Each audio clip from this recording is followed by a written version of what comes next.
कैसे हो? आशा होगा कि आप सब अच्छे ही होंगे। कलाक्षेत्र मूवीज प्रस्तुत पहली घंटा इस विशेष प्रोग्राम में आप सबका मैं स्वागत करता हूं।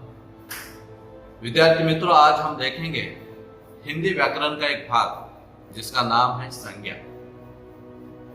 संज्ञा किसे कहते हैं, संज्ञा के कितने भेद हैं और हर एक भेद की पूरी जानकारी आज मैं इस वीडियो में देने वाला हूं। तो ये वीडियो आप अंत तक देखिए। ये वीडियो हर एक स्कूल के बच्चों के लिए उपयुक्त है। तो विद्यार्थी मित्रों, शुरू करते हैं आज का टॉपिक जिसका नाम है संज्ञा।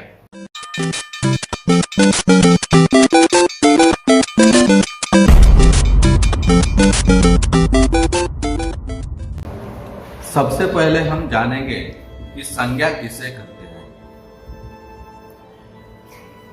संज्ञा किसे कहते हैं?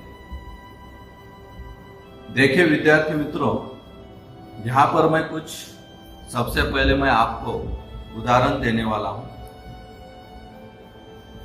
विनोद और अजय दोनों दोस्त हैं। इस वाक्य में विनोद और अजय ये दो जो शब्द है ये किसी ना किसी व्यक्ति के नाम है।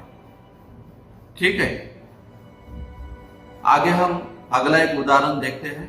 बंदर ने बिल्ली की रोटी खा ली। यहां बंदर और बिल्ली ये प्राणियों के नाम है। मेज पर पुस्तक रखी है। यहां पर मेज जो है और पुस्तक जो शब्द है ये किसी ना किसी वस्तु के नाम है। ठीक है, फिर और एक उदाहरण हम देखते हैं। वह बड़ा बेईमान है।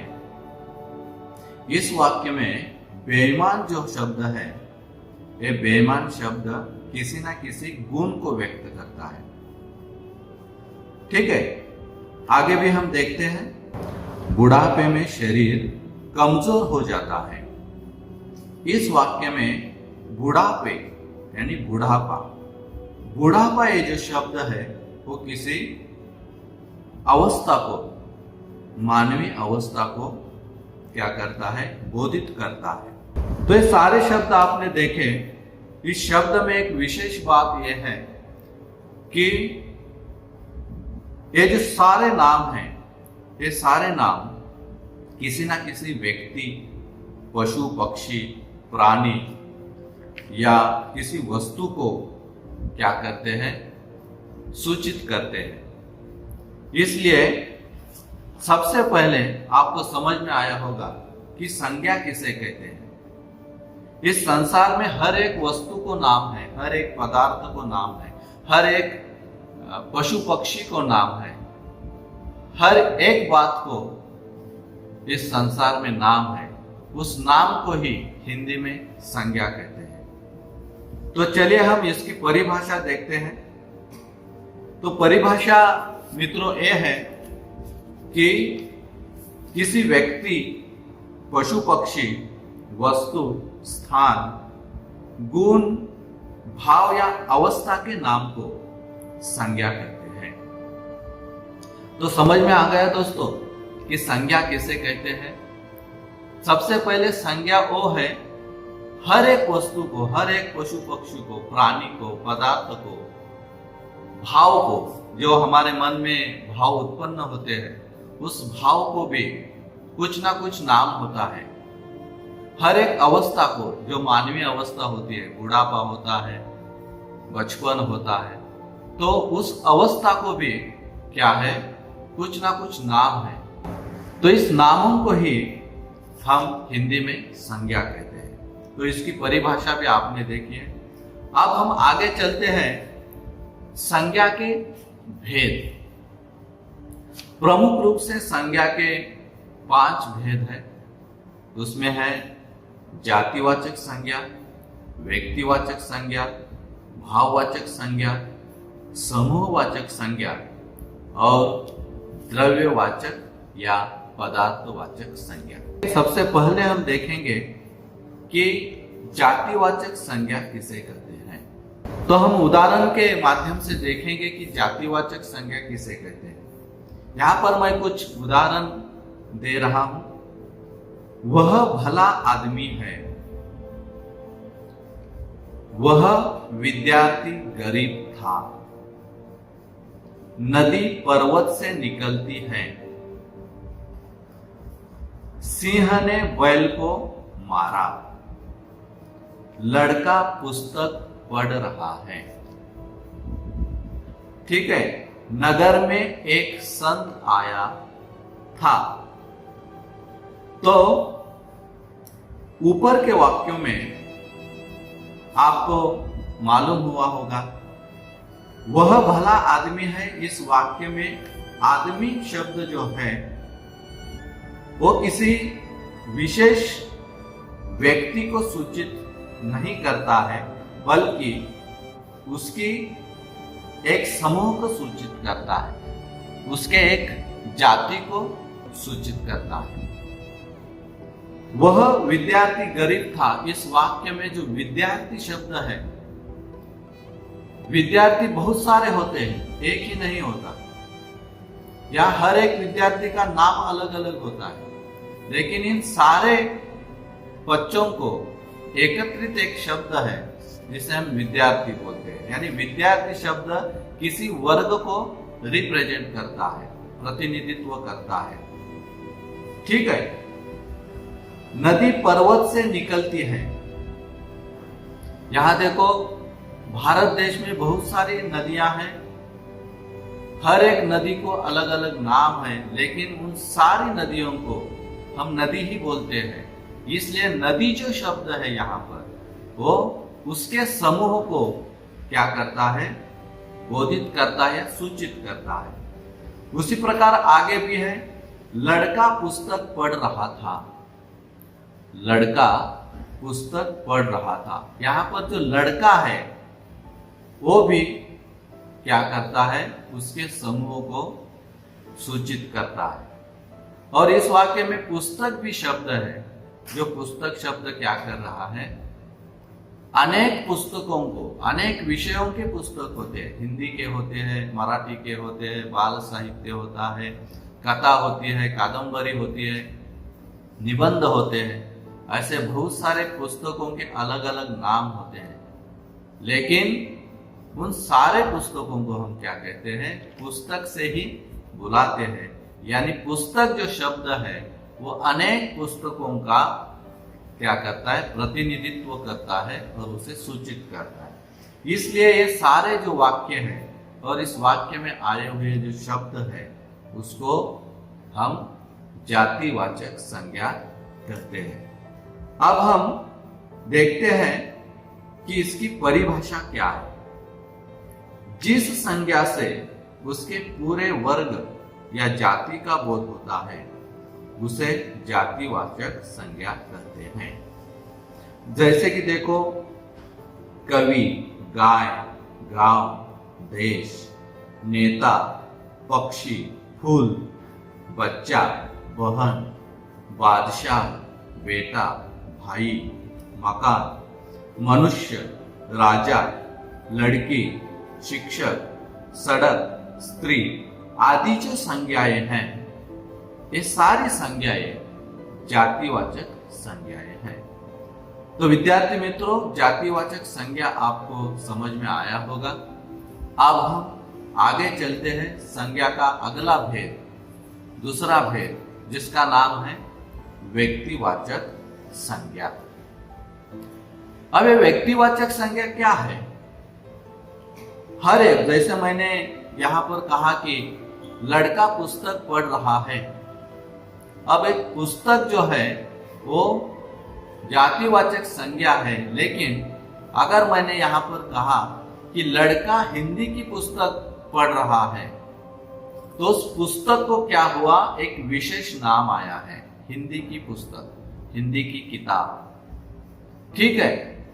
तो हर एक वस्तु को, पशु को, पक्षी को, प्राणी को एक विशेष नाम होता है और उस विशेष नाम से ही हम उन्हें बुलाते हैं।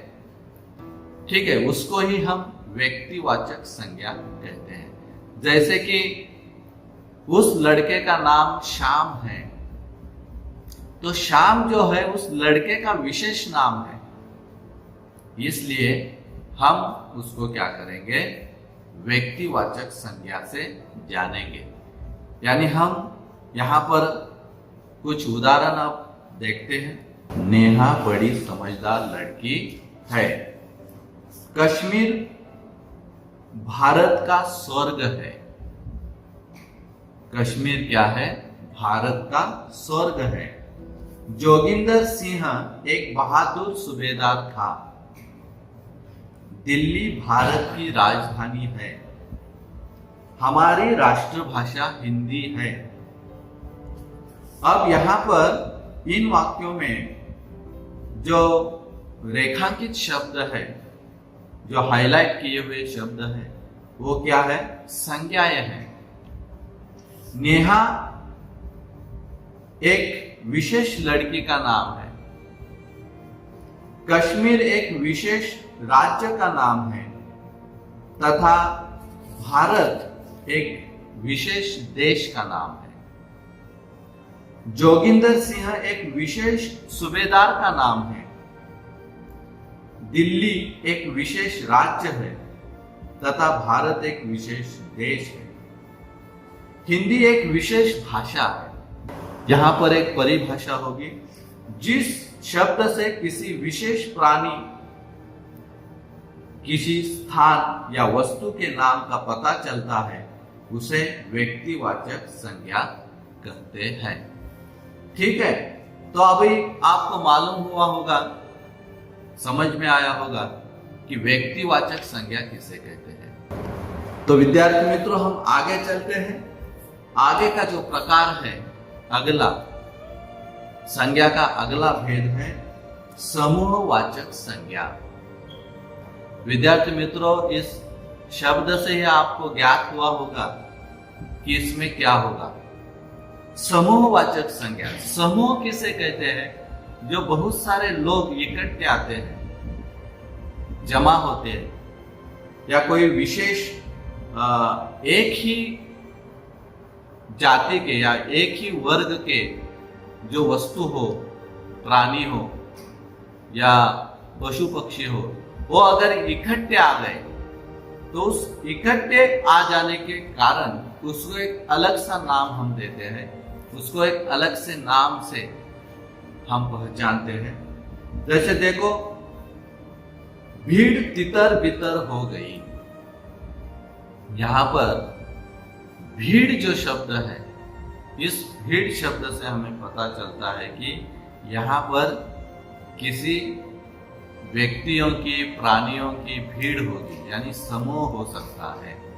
यानी उस भीड़ को भी एक नाम है भीड़, उस समूह को भी एक नाम है भीड़। उसी प्रकार से हम आगे चलते हैं। पीछे से दूसरे दल ने हमला किया। यहाँ पर जो दल शब्द है, उस दल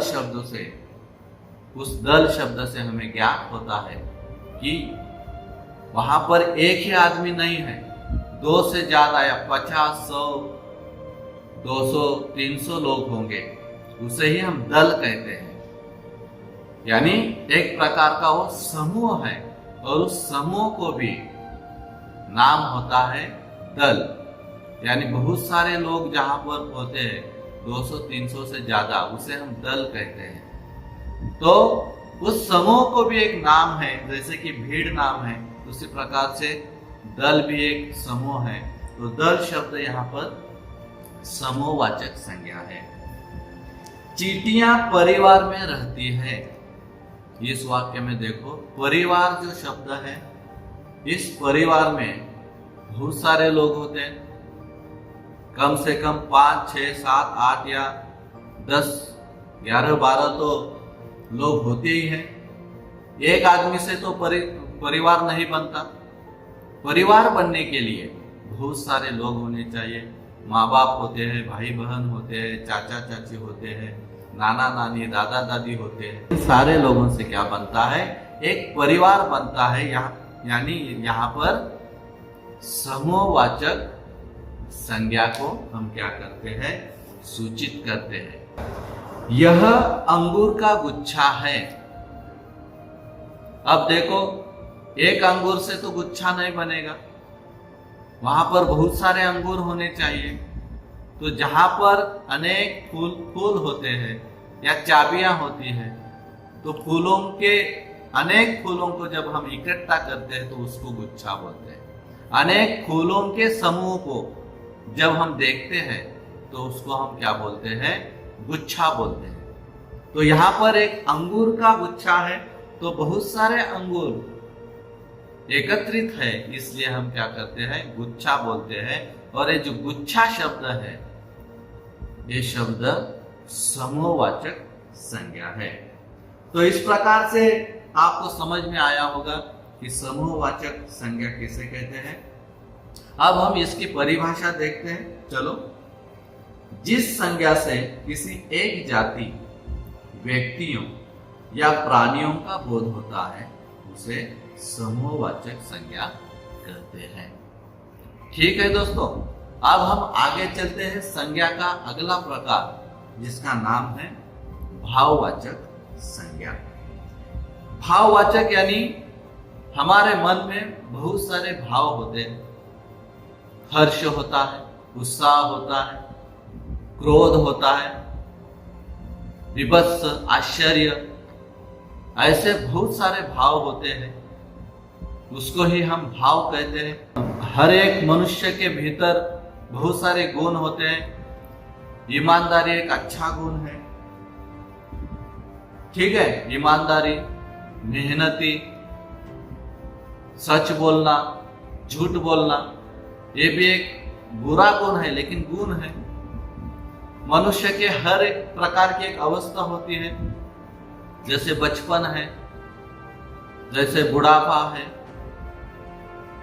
जैसे जवानी है, उस प्रकार से, यानी किसी गुण को, किसी भाव को या किसी अवस्था के नाम को, इसको भी एक नाम है। हर एक गुण को नाम होता है, हर एक भाव को नाम होता है, हर एक अवस्था को नाम होता है। तो इसी गुण, भाव और अवस्था के नाम को यहाँ पर भाववाचक संज्ञा करते हैं। हम अब देखते हैं उदाहरण के माध्यम से। बच्चों में बड़ा उत्साह है। बच्चों में बड़ा उत्साह है। उत्साह शब्द क्या करता है? किसी भाव को यहां पर प्रस्तुत करता है, किसी भाव को यहां पर सूचित करता है। तो उत्साह शब्द क्या हुआ? भाववाचक संज्ञा हुई। मालिक बड़ा दयालु था। अब दयालु, किसी पर हम दया करते हैं तो उस व्यक्ति को हम दयालु बोलते हैं, यानी एक अच्छा गुण उस व्यक्ति के अंदर है। तो इस गुण को क्या नाम दिया है? दयालु। तो इस वाक्य में दयालु जो शब्द है वो है भाववाचक संज्ञा। हमें अपने देश से प्रेम है। तो एक आदमी का, किसी भी व्यक्ति का एक गुण है, देश प्रेम होना एक अच्छी बात है। तो मनुष्य के अंदर के गुण को प्रेम ये शब्द क्या करता है? प्रस्तुत करता है या उसे सूचित करता है। ईमानदारी सफलता की कुंजी है। देखो, ईमानदारी भी यहाँ पर एक अच्छा गुण है। तो ईमानदारी शब्द जो है इस वाक्य में, ये भाववाचक संज्ञा है, क्योंकि ये किसी ना किसी गुण को प्रस्तुत करता है या सूचित करता है। कवि अपने बचपन को याद करते हैं। यहां पर देखो, बचपन जो शब्द है, बचपन यानी एक अवस्था है मनुष्य की या किसी भी प्राणी की अवस्था होती है। हर व्यक्ति बचपन से गुजरता है, युवा अवस्था से गुजरता है, बुढ़ापे में भी वो जाता है। तो इस प्रकार बचपन जो शब्द है, ये बचपन शब्द मनुष्य की अवस्था को सूचित करता है। यानी बचपन शब्द जो है ये यहाँ पर भाववाचक संज्ञा है। तो भाववाचक संज्ञा आपको मालूम हुई होगी। कि भाववाचक संज्ञा किसे कहते हैं। अब हम आगे चलते हैं। अगला और अंतिम भेद है द्रव्यवाचक संज्ञा या पदार्थवाचक संज्ञा। यहां पर मैं कुछ उदाहरण सबसे पहले मैं यहां पर दूंगा। इस नाम से ही आपको पता चला होगा कि जिस किसी पदार्थ को नाम है उस पदार्थ को ही हम क्या कहते हैं, पदार्थवाचक संज्ञा। सबसे पहले हम उदाहरण देखते हैं। बच्चा दूध पीता है, यानी एक पदार्थ है दूध। यह ठंडा पानी है, पानी भी हम पीते हैं। यह गेहूं की रोटी है, गेहूं भी एक धान है, धान का प्रकार है। यह शुद्ध घी के लड्डू है। इस वाक्य में घी और लड्डू ये भी खाने के पदार्थ है और उनको एक विशेष नाम है, इसलिए यहां पर इन शब्दों को पदार्थवाचक संज्ञा कहते हैं। ठीक है, अब हम इसकी परिभाषा देखते हैं। जिस संज्ञा से विविध द्रव्यों का बोध होता है उसे द्रव्य या पदार्थवाचक संज्ञा कहते हैं।